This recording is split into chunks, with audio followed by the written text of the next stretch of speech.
Somewhere right now, a government official in Riyadh or in Abu Dhabi or in Beijing or in Tehran is reading the same Wall Street Journal report that the rest of us are reading. The one that says Trump told his aides he is willing to end this war without reopening the Strait of Hormuz. And every single one of those officials is drawing a different conclusion from it. But they are all drawing a conclusion. Because what is happening right now in the Persian Gulf is not just a war. It is a live test of every assumption the post-Cold War world was built on, and the results are coming back in real time. Let us start with the geography, because geography is the foundation of everything in this story, and most coverage skips it entirely. The Strait of Hormuz is 21 miles wide at its narrowest point. It sits between Iran to the north and Oman and the United Arab Emirates to the south. Through those 21 miles, under normal conditions, flow roughly 20 million barrels of oil per day. That is approximately 20% of all the oil used on Earth. It is also a critical transit point for liquefied natural gas, fertilizers, and helium. No other route can replace it at scale. The pipelines that bypass it, running from Saudi Arabia to the Red Sea port of Yanbu and from Abu Dhabi to the Arabian Sea, exist, but they can carry only a fraction of what normally transits the strait. There is no detour. There is no workaround.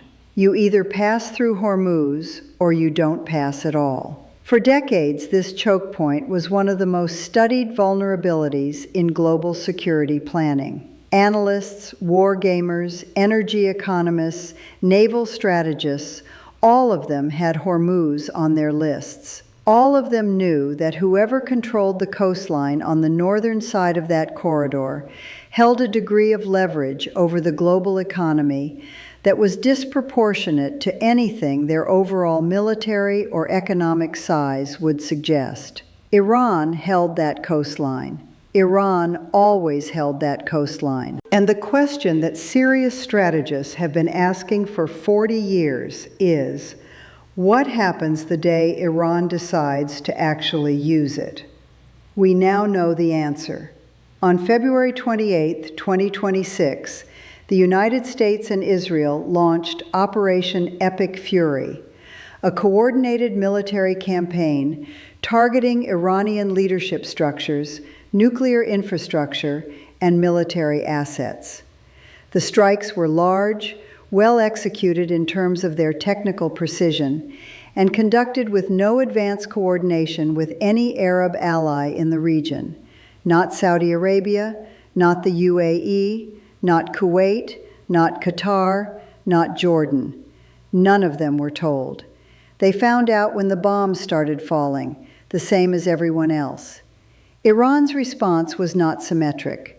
They did not try to match the U.S. military strike for strike in a conventional engagement they could not win. They did something far more strategically elegant. They walked 50 miles to the strait and turned off the world's oil supply. Tanker traffic, which had averaged 24 vessels per day through the strait in January, dropped to 4 on the first full day of the conflict. 3 of those 4 were Iranian flagged. Within 2 weeks, it was effectively 0. Oil prices crossed $100 a barrel for the first time in 4 years on March 8. By the end of the month, Brent crude was over $115. The IEA has described the resulting supply disruption as worse than both of the 1970s oil shocks combined. Not comparable to, worse than. Let's build the picture of exactly what Iran did and why it is strategically significant beyond the immediate crisis. The Revolutionary Guard did not simply block the strait. They restructured it. They rerouted all transit to a narrow corridor running between the Iranian islands of Qeshm and Larak, close to the Iranian coastline. Ships that want to pass now submit to an inspection process run by the IRGC. Nationality, cargo, crew, ownership, all of it gets checked. And if the IRGC decides to permit passage, the ship pays. $2 million per vessel is the documented toll rate. At least 2 ships have paid. Dozens more have used the approved route. Iran then took it further. They wrote a formal letter to the International Maritime Organization, the international body that governs shipping law, asserting their authority to manage transit through the strait. Their parliament passed legislation formalizing the toll system. An Iranian lawmaker described it as natural, the same way any country collects duties for goods passing through its territory. And Iran has now made formal recognition of this authority one of its 5 stated conditions for ending the war. They are not asking for it at the end of a deal. They are demanding it as a precondition for sitting down. What Iran has done in the space of 4 weeks is build the institutional infrastructure for permanent control of the most important commercial shipping lane on Earth. They are not bluffing, they are building. Now let's go through what every major player in this situation is actually calculating, because each of them is operating from a different strategic logic. And understanding those logics is the only way to understand where this is heading. Trump's calculation starts with domestic politics and works backward to strategy. He promised this war would be short. 4 to 6 weeks was the stated timeline. He said Iran was being obliterated. His press secretary was talking about Arab nations paying for the war. His objectives, as stated by Rubio, included destroying Iran's air force, its navy, degrading its missile stockpiles, and destroying its military manufacturing. Notice what was not on Rubio's list: the Strait, nuclear disarmament, regime change, which was mentioned in the opening days of the conflict, quietly disappeared from the official objectives by week 2. Trump is now in a box. Reopening the strait by force would require extending the military operation past his stated timeline. His own administration assessed this clearly in internal briefings. The alternative is a diplomatic solution, but Iran's terms for diplomacy amount to accepting the outcome Iran wanted: reparations, formal Hormuz authority, preserved ballistic missiles and drones, security guarantees for their proxy network across the region. If Trump accepts those terms, he has functionally handed Iran the strategic prize of a generation, while spending enormous military and political capital to do it. If he refuses and extends the war, he faces a domestic political reckoning as gas prices, grocery bills, and stock market losses pile up on the American household. The Dow Jones Industrial Average has already lost more than 7% of its value since the war began.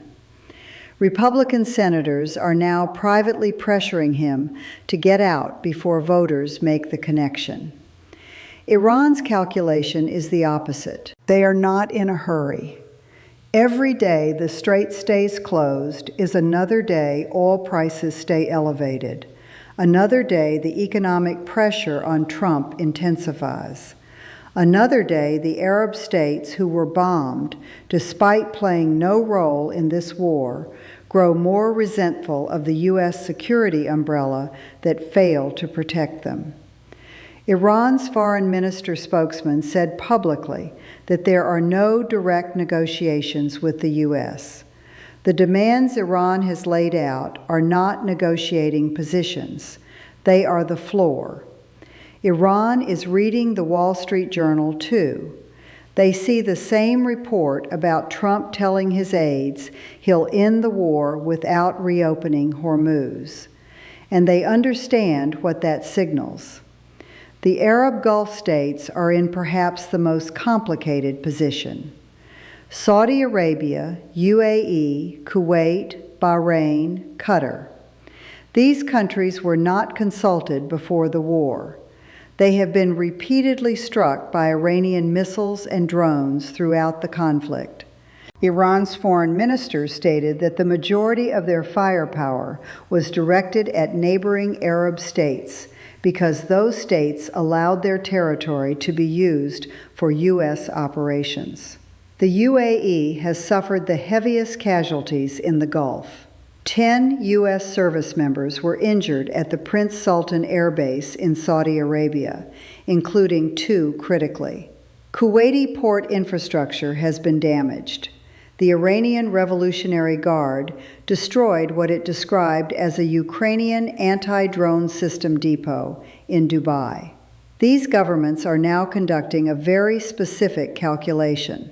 Is the United States still a reliable security partner? And if not, what comes next? The Saudi Crown Prince has been privately pushing Trump to continue the war, calling it a historic opportunity, according to the New York Times. But that same push reflects fear. An Iran that emerges from this conflict with its regime intact, its missile and drone programs preserved, its Hormuz authority formally recognized, and an emboldened posture toward its neighbors is their worst nightmare. The advisor to the UAE president said it plainly. The UAE's thinking does not stop at a ceasefire. It turns toward solutions that ensure lasting security, including addressing Iran's nuclear threat, its missiles, its drones, and what he called the bullying of the Straits. China's calculation is simpler and more patient. China has continued buying Iranian oil throughout this conflict at a discount. Chinese-flagged ships have been among the few given safe passage by the IRGC. CIPS, China's alternative international payment system, has seen a notable uptick in transactions this month, consistent with Iranian oil tolls and energy payments being settled in yuan rather than dollars. China is watching the U.S. spend enormous military resources on a conflict with no clean exit, watching NATO fracture under pressure, watching Arab states question their American alliances, and watching the petrodollar system face its most serious stress test in decades. China is not in a hurry either. They are filing this information away. NATO's response is worth examining in detail because it reveals something structural. Trump called on NATO allies, plus China, France, Japan, South Korea, and the UK, to send warships to help reopen the strait. Britain said it would work with allies on a plan, but would not join the war. Germany's defense minister said, "This is not our war. We did not start it," and pointedly noted that the U.S. and Israel did not consult European allies before launching. Germany's chancellor's spokesperson also noted that Washington had explicitly stated at the start of the war that European assistance was neither necessary nor desired. Spain refused outright. Italy deferred to diplomacy.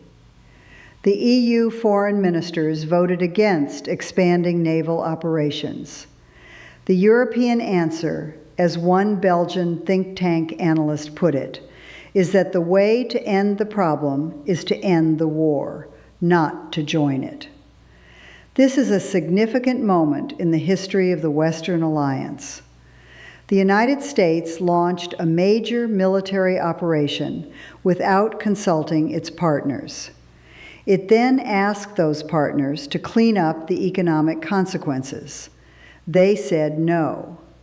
And the logic of their refusal, we weren't consulted, we don't agree this was the right move, we won't bear the cost of a decision we didn't make, is coherent and frankly hard to argue with on principle.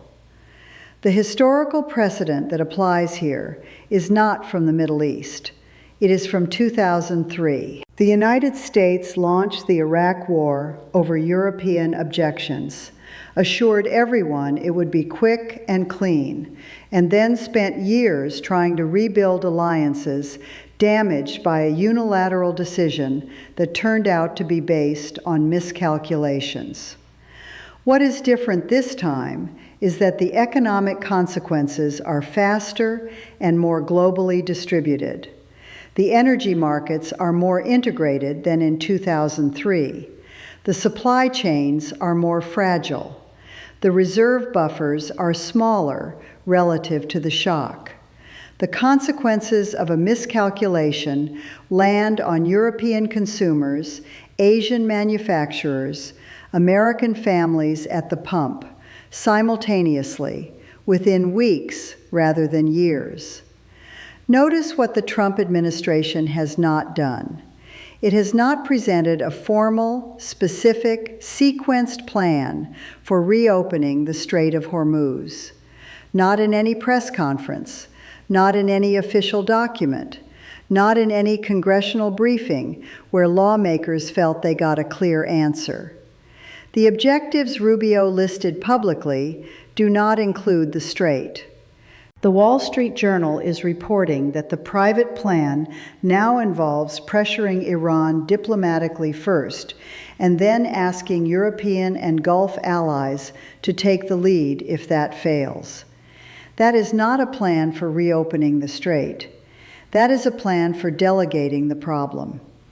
The principle you should take from this analysis is one I'd call the leverage inversion rule.